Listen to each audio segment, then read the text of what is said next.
وہاں sleeping suit, dressing gown یا اعلیٰ طبقے سے منسوب دوسری فروعات کا دخل نہ تھا۔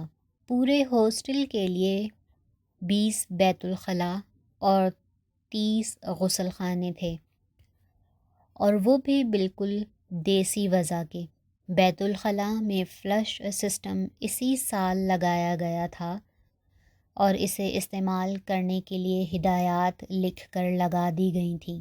مثلاً فلش میں روڑے، اینٹیں یا نہ گلنے والی دوسری چیزیں نہ پھینکیں، اور بیت الخلاء سے نکلنے سے پہلے فلش کا ہینڈل ضرور کھینچ کر جائیں۔ ہاسٹل کا ایک مستطیل شکل کی عمارت میں واقع تھا، جس کے منہ پر لوہے کا ایک بہت بڑا گیٹ لگا ہوا تھا۔ یہ گیٹ اکثر بند رہتا تھا، اور روزانہ کی آمد و رفت کے لیے اس بڑے گیٹ کے اندر ایک چھوٹا گیٹ تھا جس سے سر جھکا کر گزرنا پڑتا تھا۔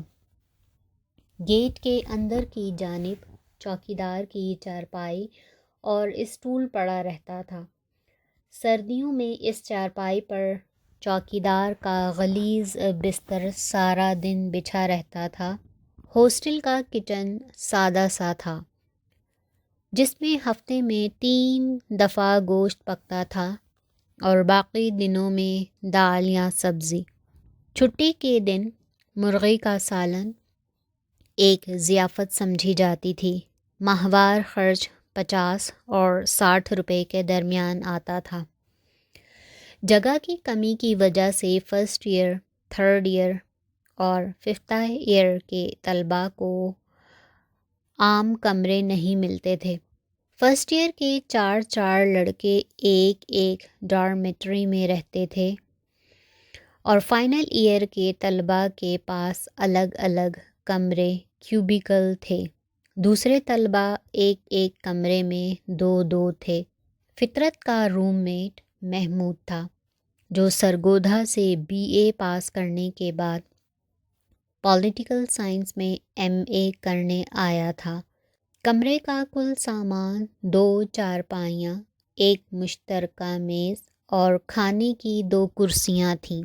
چونکہ میز پر کتابوں، کاپیوں اور دوسری چیزوں کا انبار لگا رہتا تھا، اس لیے کرسی کو بھی کبھی کبھی میز کے طور پر استعمال کیا جاتا تھا، جس کا بڑا ثبوت یہ تھا کہ ایک کرسی کا بیت درمیان سے جلا ہوا تھا، جہاں کسی نے سالن کی تپتی ہوئی پلیٹ رکھ دی تھی۔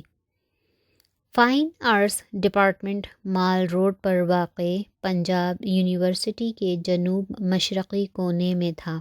شعبہ معاشیات اور شعبہ اسلامیات کے درمیان اس ڈپارٹمنٹ کی سربراہ ایک باروب خاتون مسز نادرہ شیخ تھیں، جو اپنے بھاری بھرکم جسم اور اتنے ہی باروب ڈنڈے کے لیے مشہور تھیں، جسے وہ اکثر ساتھ اٹھائے پھرتی تھیں اور واکنگ اسٹک کے طور پر استعمال کرتی تھیں۔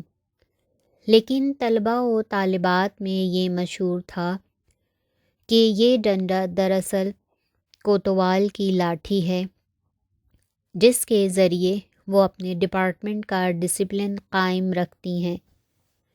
کسی نے آج تک اسے یہ ڈنڈا استعمال کرتے نہیں دیکھا تھا، لیکن دنیا میں کچھ چیزیں ایسی بھی ہوتی ہیں جو استعمال کے بغیر ہی اپنا اثر دکھاتی ہیں۔ مولا بخش انہی میں سے ایک تھا۔ مسز نادرہ شیخ کے نائبین میں 4 استاد شامل تھے۔ پروفیسر افتخار، جو مسز نادرہ شیخ کے بعد سب سے سینئر تھے اور ڈپارٹمنٹ میں عموماً نمبر 2 سمجھے جاتے تھے۔ ان کے بعد پروفیسر ڈین، پروفیسر سعید اور پروفیسر مس نزہت تھیں۔ مؤخر ذکر تینوں استاد عہدے کے لحاظ سے لیکچرار تھے، لیکن طلباء اور طالبات انہیں پروفیسر ہی کہتے تھے۔ اس سال فطرت کے ساتھ کل 23 طالب علموں نے MA فائن آرٹس کے پہلے سال میں داخلہ لیا۔ 10 لڑکے اور 13 لڑکیوں نے۔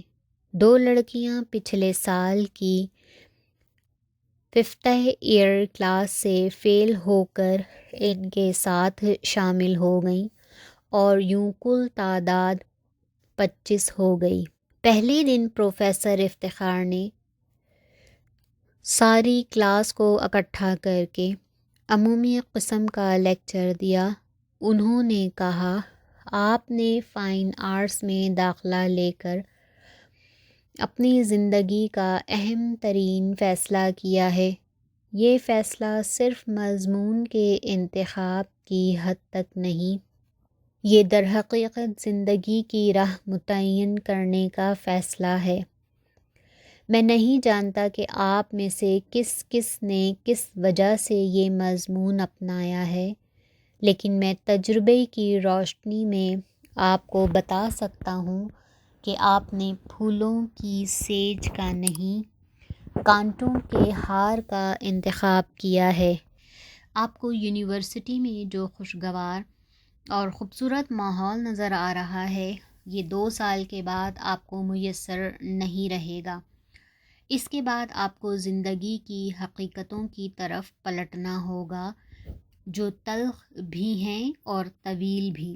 فن کی دنیا میں افسری نہیں، ٹھاٹھ نہیں، رعب نہیں، دبدبہ نہیں، آرام نہیں، آسائشیں نہیں۔ فن کی زندگی غم کھانے اور خون جگر پینے کی زندگی ہے۔ آپ کینوس پر پینٹنگ کرتے وقت رنگ نہیں، خون دل بکھیرتے ہیں، پھر کہیں فن پارہ چمکتا ہے۔ میں شروع میں ان مشکلوں سے آپ کو آگاہ کرنا چاہتا ہوں جو ہمارے معاشرے میں آرٹسٹ کا مقدر بن چکی ہیں، لہٰذا آپ ایک بار پھر سوچ لیجئے، اور اگر آپ کے اندر دل کے کسی گوشے میں افسرانہ وجاہت، امیرانہ ٹھاٹھ، دنیاوی آرام و آسائش کی خواہش دبی بیٹھی ہے، تو اب بھی یہ ڈپارٹمنٹ چھوڑ دیجئے، کسی اور مضمون کا انتخاب کر لیجئے جس میں MA کرنے کے بعد آپ مقابلے کے امتحان میں اچھے نمبر لے سکیں، CSP بن سکیں۔ CSP نہ صحیح تو کسی بھی مرکزی سروس میں چلے جائیں، کم از کم آرٹسٹ کی نسبت آپ کی زندگی آرام سے گزر جائے گی۔ Any questions? بھرے بھرے جسم والا ایک شخص کلاس کے درمیان کھڑا ہو گیا۔ اس نے کہا، کیا آپ اپنے آپ کو اس شعبے سے وابستہ کر کے پچھتا رہے ہیں؟ نہیں، ایسی کوئی بات نہیں، لیکن میرے سامنے سینکڑوں ایسی مثالیں موجود ہیں کہ کئی لڑکیاں اور لڑکے بڑے شوق سے اس شعبے میں آئے، MA کیا، چند سال کینوس گھسائے اور فرسٹریٹ ہو کر کہیں چلے گئے۔ انہوں نے اپنا وقت بھی ضائع کیا اور دوسروں کا بھی۔ Any more questions? ایک دبلا پتلا لڑکا کھڑا ہوا اور لڑکیوں کی طرف ایک طائرانہ نگاہ ڈال کر کہنے لگا، سر، آپ کے خیال میں لڑکیاں اچھی آرٹسٹ ہوتی ہیں یا لڑکے؟ پروفیسر افتخار شرارت کو بھانپ گئے اور انہوں نے مسکراتے ہوئے کہا، ادھر اکٹھے ہی ہیں، اگلے 2 سال کے لیے فیصلہ کر لیں گے، جلدی بھی کیا ہے۔ اس کے بعد پروفیسر افتخار نے مزید سوالات کی دعوت دی، لیکن کسی نے کوئی سوال نہ پوچھا۔ پھر باری باری تعارف کرانے کو کہا گیا۔ ہر کسی نے اپنا تعارف، اپنا نام، اپنے پرانے کالج کا نام اور BA کے مارکس بتائے اور بیٹھ گیا۔ پہلا دن انہی باتوں کی نظر ہو گیا۔ فطرت اپنے ہم جماعتوں کے ساتھ کلاس روم میں بیٹھا پروفیسر افتخار کا لیکچر سن رہا تھا۔ وہ ہسٹری آف آرٹ پڑھاتے ہوئے فرما رہے تھے، سہولت کی خاطر آپ آرٹ کی تاریخ کو 3 حصوں میں تقسیم کر سکتے ہیں: قدیم دور، وسطی دور اور جدید دور۔ قدیم دور میں آرٹ کی جو ترقی ہوئی، اسے آرٹ کی ٹیکنیک یا مکتبہ فکر کے لحاظ سے نہیں بلکہ ان علاقوں کی نسبت سے پہچانا جاتا ہے جہاں یہ ترقی روپذیر ہوئی، مثلا مصری آرٹ، ہندوستانی آرٹ، چینی اور جاپانی آرٹ۔ وسطی دور کے آرٹ کی امتیازی خصوصیت مذہب سے اس کا گہرا لگاؤ ہے۔ اس دور میں آرٹ کی وجہ شناخت جغرافیائی علاقے نہیں بلکہ مسلمہ مذاہب ہیں۔ اسی دور میں ہمیں بدھ آرٹ اور عیسائی آرٹ کا عروج نظر آتا ہے، جبکہ جدید دور ہمیں مغرب کی طرف لے جاتا ہے جہاں احیاء فنون کی نئی تحریکیں چلیں اور انہی تحریکوں کے حوالے سے مختلف مکتبہ ہائے فکر وجود میں آئے۔ آپ آگے چل کر فرانس، اٹلی، اسپین میں ریسیشنزم اور امپریشنزم کے متعلق پڑھیں گے۔ پروفیسر افتخار کا یہ عالمانہ لیکچر 45 منٹ جاری رہا۔ ان کا مکمل پیریڈ 1 گھنٹے کا ہوتا تھا، لیکن وہ آخری 15 منٹ طلباء و طالبات کے سوالات کے لیے وقف کر دیتے تھے تاکہ ان کے لیکچر کے بارے میں اگر کسی کو شک و شبہ رہ جائے یا کوئی طالب علم کسی نکتے کی وضاحت چاہے تو اسے مطمئن کیا جا سکے۔ پروفیسر افتخار نے سوالات کی دعوت دی تو سب سے پہلے منیر کھڑا ہوا۔ اس نے تینوں ادوار کے چیدہ آرٹسٹوں کے نام پوچھے اور پروفیسر افتخار کے جواب کے مطابق اپنی نوٹ بک میں درج کر لیے۔ اس کے بعد فطرت نے کہا، سر، آپ نے آرٹ کی تاریخ کا جو جائزہ پیش کیا ہے، اس سے پتہ چلتا ہے کہ آرٹ کی ترقی کا رخ مشرق سے مغرب کی طرف رہا ہے، یعنی قدیم اور وسطی دور میں اہل مغرب فنون لطیفہ کی دنیا میں بہت پیچھے تھے۔ اب کیا وجہ ہے کہ مشرق فنون لطیفہ کے میدان میں مغرب سے پیچھے رہ گیا ہے؟ پروفیسر افتخار نے کہا، بہت اچھا سوال ہے۔ آپ چاہیں تو اسے فنون لطیفہ تک محدود رکھنے کے بجائے تمام علوم و فنون تک پھیلا سکتے ہیں۔ یہ حقیقت ہے کہ پہلے مشرق کو مغرب پر فوقیت تھی، اب مغرب کو مشرق پر برتری حاصل ہے۔ مگر کیوں؟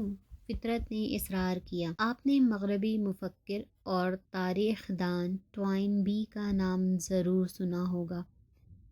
وہ کہتا ہے کہ ساری تاریخ ایک دائرے کی شکل میں گھومتی ہے۔